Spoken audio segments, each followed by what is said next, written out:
ద్రవ్య పరపతి విధాన సమీక్ష నిర్ణయాలను RBI గవర్నర్ సంజయ్ మల్హోత్రా మీడియాకు వివరిస్తున్నారు. ప్రత్యక్ష ప్రసారం ద్వారా చూద్దాం.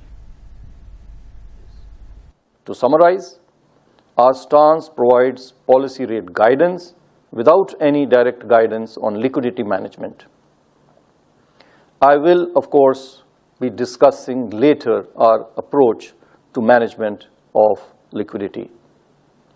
Before now, I share our outlook and assessment of the growth and inflation. I think a few words on the implication of the recent global trade and related policy uncertainties are in order. Let me first highlight the possible implications for growth. First and foremost, uncertainty in itself dampens growth by affecting investment and spending decisions both of businesses and households. Second, the dent on global growth due to trade frictions will also impede domestic growth. Third, higher tariffs shall have a negative impact on net exports. There are, however, I may say, several known unknowns. The impact of relative tariffs, our relative tariffs vis-a-vis some of the other countries are quite low.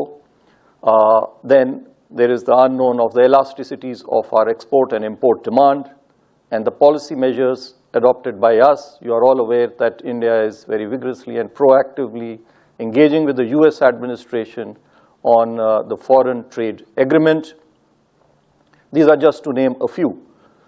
These make the quantification of the adverse impact on growth difficult. The risks to inflation, on the other hand, are two-sided. On the upside, uncertainties may lead to a possible currency pressure and therefore imported inflation. On the downside, slowdown in global growth could entail further softening in commodity and crude oil prices, putting downward pressure on inflation.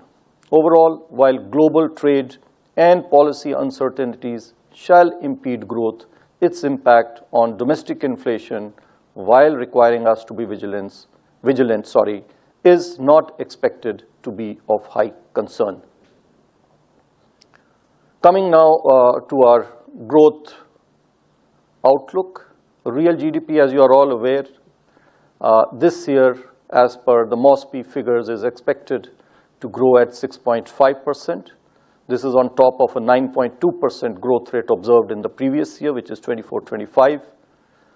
In 25-26, the current year, prospects of agriculture sector remain bright on the back of healthy reservoir levels and robust crop production.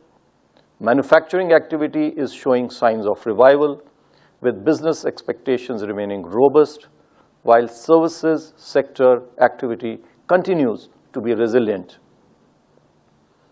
On the demand side, bright prospects of the agriculture sector bode well for rural demand, which continues to be healthy, while urban consumption is gradually picking up with an uptick in discretionary spending. Investment activity has gained traction and is expected to improve further on the back of sustained higher capacity utilization, government's continued thrust on infrastructure spending, healthy balance sheets of banks as well as the corporates, along with the easing of financial conditions.